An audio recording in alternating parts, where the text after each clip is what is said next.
Hello there, friends! Hltv's first ever award ceremony has been held. They have presented the best team of the year as well as the best player of the year, rookie of the year and a bunch of other nominations. I decided to sum up some results and tell you what happened at this award ceremony, so you'll be informed which player got what award. Let's get straight to it. So this Saturday, on January 14th, Hltv's first award ceremony in the history of CSGO took place in Stockholm, Sweden. All this was dedicated to a big date as CSGO turned 10 years old in 2022. So the anniversary demands a great scale of event. A bunch of legends and current pro players attended the ceremony. There were Snacks, Olofmeister, Get Right, Forest, JW, Flasha and others. In generally, basically the whole old gang. Among the younger generation, we've seen Navi almost in full force. Simple, Perfecto, Blade, Ami, Shiro and Exile also arrived, and Kerrigan was there too. In general, almost all the winners in certain categories attended the event. The legends were invited mainly in order to announce these nominations, well, plus the guys were given medals for past years, which for some reason they have not received all this time. It all started with a very long introduction from a DJ. We just listened to music for more than an hour probably. Then, finally, we've got to see the stage, and the hall as well. This format is very similar to a regular tournament. The main action happened on the stage, and there was kind of additional studio for analytics, which took up to 70% of the time. I'll tell you right away, I was streaming this whole thing and almost 10,000 people watched this long show for 3 hours. So I've highlighted all the most important and interesting things for you. The first nomination was the best entry fragger of the year. Everything is pretty logical. Ykinder, Nico and Staven were the nominees. Young boy Staven didn't look as confident here as these two, but he still had a very decent year. Well, but the award was still taken by Nico. By the way, this is a very small gap, only 3 votes. As I understood from the Hltv's article, there were people who voted for one of the 3 candidates. The jury members included some pro players, analysts and commentators, as well as editors of Hltv. And just like that, each of them had voted, and as a result, Nico won by a margin of 3 points. Staven is very far behind the 2 monsters, but it's not surprising to be honest. And let's go further, and here we have the closer of the year nomination. On the stream, we literally were brainstorming for a long time what did a closer even mean. It turned out to be a lurker. Well, honestly, it's the first time I've come across exactly this name of a lurker. Here, as I understood, they meant it as a closing player. On all English broadcasts, they always simply call this role lurker, but honestly, it's not a big deal. Exile, Raps and K-Servato competed for the award, and Sergey won it by a huge margin, with almost 2 times more votes. A little unexpected, keeping in mind that Robs is considered to be almost an ideal lurker, but Exile also closed this year with some great results. It's not for nothing that he took Hltv's top 4. Next up, we have the best support, and here everything is quite obvious among Perfecto, Naf and Sush. Of course, the majority chose Perfecto, although the gap is not so big, but is still very prominent. Next in line, we have the best Opper of the year, and here we see exactly the same picture as in Hltv's top 3. Simple, Zaivu and Shiro. In fact, now there is a complete dominance of guys with ops, and we can say basically that whoever wins this nomination takes the place of top 1 of the year. However, this is not quite true, because here we see people voting, and in the top of Hltv we see pure statistics doing its job. And Simple predictably became the best Opper of the year with a confident gap of more than 2 times. Next one on the list is the best in-game leader of the year, Kerrigan, Jame or Cadian. Here the dominance of the first place is about the same as in the previous one. Kerrigan has won the award without any doubts and by a margin of 72 votes. No one will even argue here, but the same thing can be stated about the next nomination, the best coach of the year, Blade, Robin and Saw. The gap also turned out to be very impressive, for some reason not in Robin's favor, which would be very logical, but in Blade's. On one hand, there are guys from FaZe. They won the first half of the year without any questions. They managed to win the Major, Katowice, the ESL Pro League and Cologne. Navi has won only not the most important Blast, and that's basically it. It sounds strange, and the community was also in shock. People even started to write on Twitter that Robin was robbed. Here's what Brokey said: "I have lost all respect. Sorry, but it's all rigged for the sake of money or ratings. I don't know. I will not be silent. I just saw it on air. Rob Robs and Robin were robbed. Also, Robs himself wrote that he listens to Juice WRLD's song called Robbery. They were strongly supported by the community. In general, that was quite a controversial decision. Friends, what do you think? Did Blade deserve this award or not? Anyway, here goes the team of the year in front of you, according to experts. And Hltv also presented the top 30 players, that is, 10 players that did not get into the main rating, but they were very close. And it was unexpected to see Electronic in the 21st place. We've seen kind of weak year from him. He went through a role change, but he was still extremely close to Hltv's top. Dexter took 24th place, Fleet was 27th, and Hobbit was ranked 31st. Then there was a vote for the best highlight of the year, Robs in a 1v4 situation against G2 in the final of Katowice. As you remember, on the first map he made a crazy highlight and brought the game to overtime. Who knows how it would have turned out if G2 had won on Inferno. Maybe Hltv would still be in the team, but we'll never know. And G2 managed to be in the second clutch as well, only this time we see m0NESY against MIBR. A gorgeous 1v4 moment in the last seconds. Isn't it truly beautiful?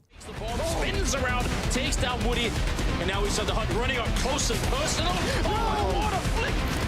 The throw it, it's not deep enough. m0NESY still could have the shot. Oh, and there it is! One of the best clutches we've seen. And the third one was Brokey's 1v4. Yes, it is also beautiful. He managed to pull this off at the right moment on the third decisive map. But frankly speaking, this highlight obviously loses to the previous two.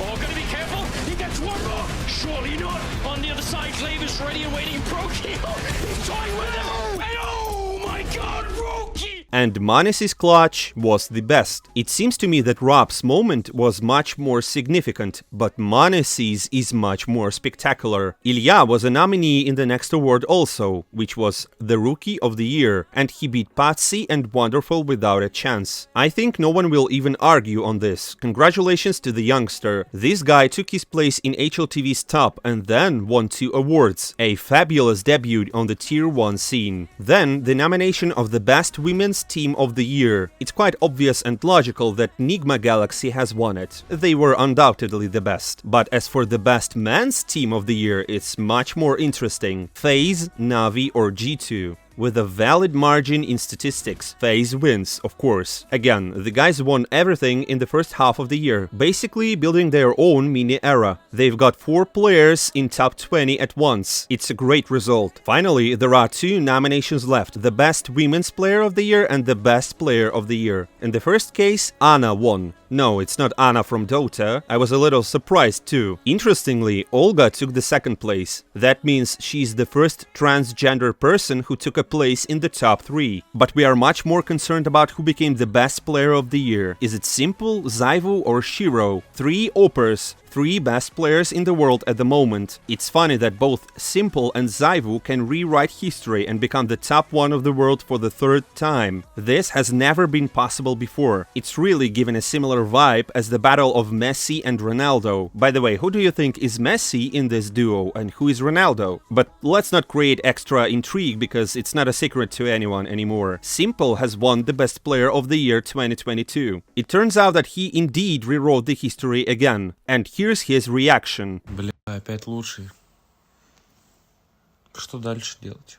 Shiro became 3rd, and let's see why. Cloud9's Oper was really stable with his 1.28 rating 2.0, the first in the world, 1.25 at major tournaments. On more than half of the maps, his stats were beyond 1.30. It's simply incomprehensible to the mind. That was the best result also. In Rio, he was incredibly good and would have received an MVP medal if his team at least made it to the finals. And he also earned a lot of AVPs. According to Hltv, his fight with Zyvu was the closest in general in the entire top. They had similar flaws and similar strong performances. Shiro's main problem here is that he is not as important to his team as Zyvu is. It is clear that all this was calculated in comparison. Both players often carried the entire series alone, but the Frenchman still had more influence. Cloud9 won 42% of the rounds in which Shiro made a frag, the worst stats in the top 20, and Dima also dropped dropped behind in the number of frags in the rounds won, 1.03 versus 1.10. It turns out that Cloud9 is not as dependent on Shiro as Vitality is on ZywOo. In fact, I personally don't quite understand this logic. That is, if Shiro has strong teammates such as Exile and Hobbit, and ZywOo does not, it makes him worse? But Hltv adheres to this logic. Well, and the main reason why Shiro became the top 3 is because he doesn't have a powerful MVP medal